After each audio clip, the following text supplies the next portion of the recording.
In Mario Kart 8, there are a lot of great tracks to race on. We've actually already made a video about this. But now, it's time to look at the bad tracks. Here are the top 10 worst tracks in Mario Kart 8. The 10th worst track in Mario Kart 8 is Rainbow Road. This track is very difficult to race on because you are constantly falling off the road, especially in 200cc. This track consists of 3 major sections. In the first one, you start in a space station, transitioning to an anti-gravity section, and ending with a glide ramp. The ramp takes you to the second section, where you drive through the next space station, which contains conveyor belts that either take you forward or backward. The section ends with yet another glide ramp. This leads to the third and final section, where if you take the lower path, you can perform a major shortcut by jumping off and landing on the other path. You then drive through the space station to the finish line. This track is on my list because it is too hard to be fun. Unless you're a professional, Rainbow Road is almost impossible to complete on 200cc without falling off the track every 10 seconds. This makes it unfun as you constantly have to wait for Lakitu to save you every time you slip up. SNES Rainbow Road takes the number 9 spot. This track has a very simplistic layout with amazing graphics. This is the Rainbow Road from Super Mario Kart, where it looks like this. In the SNES version, the track is much narrower than in the Mario Kart 8 version.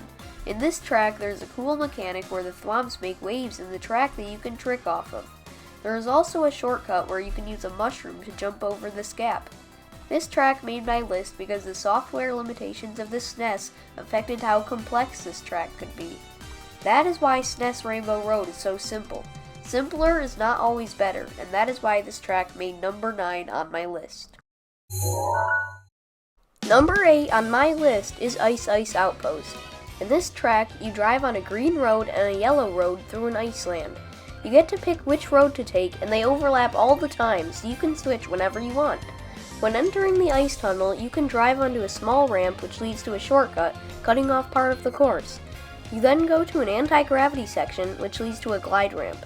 After you land, there is another shortcut, but it doesn't skip much. The reason this track is on my list is because it tries to be interesting with the double track gimmick, but it's ultimately just a circle with not much variation. Up next is DS Cheep Beach. This track is from Mario Kart DS. You start on some sand where you transition to a boardwalk. At the end of the boardwalk, there's a glide ramp that will take you to the sand. After a long turn, you can choose to either be in the water or stay on land. You then transition into a jungle where some ramps lie. After the jungle, you're back to the sand and hit the finish line. DS Cheep Beach is on my list because the track is just a circle. Sure, they spice it up with underwater sections and phenomenal graphics, but the actual layout is not interesting in the slightest. GCN Sherbet Land is number 6 on my list. This track is from Mario Kart Double Dash. This course's gimmick is that you can choose to either stay on the ice or go underwater. You start on a snowy road which leads to an ice rink with ice skating Shy Guys.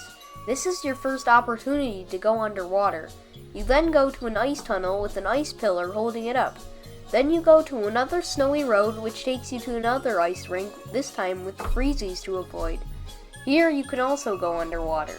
After that, you reach the finish line.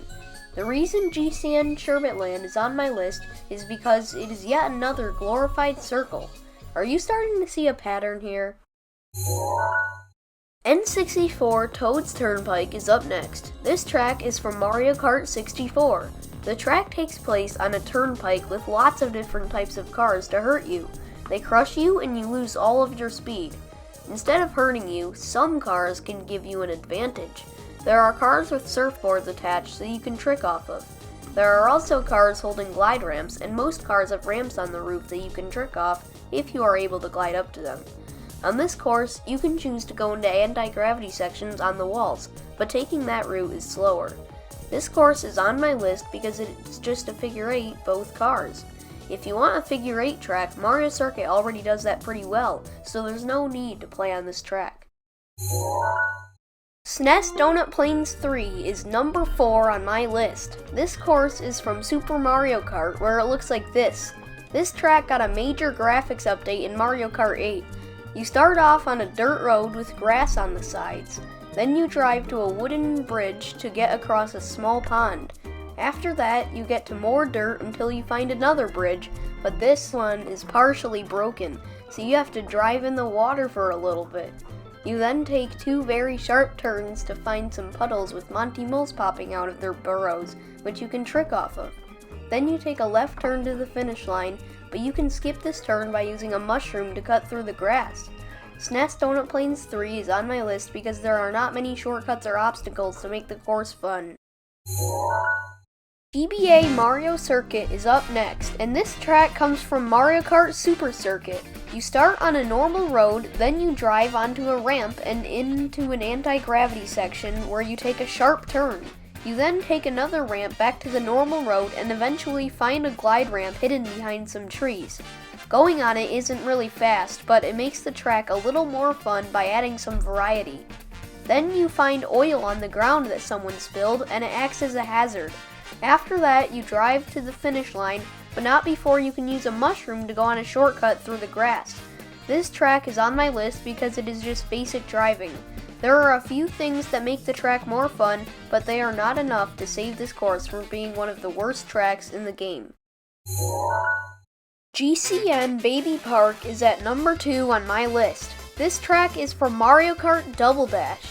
Honestly, this track is just complete garbage. The only thing good about this track is the background, but that still does not change the fact that this track is just a tiny oval that you drive around 7 times. This track is on my list because of its sheer simplicity. At least the background is interesting.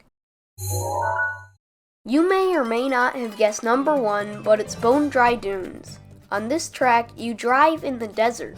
Desert tracks have never been that good, and this track continues that trend. Eventually, you will find this ramp here, which will grant you a shortcut. Then you find some piranha plants near a split path. They will eat you every time they go near them.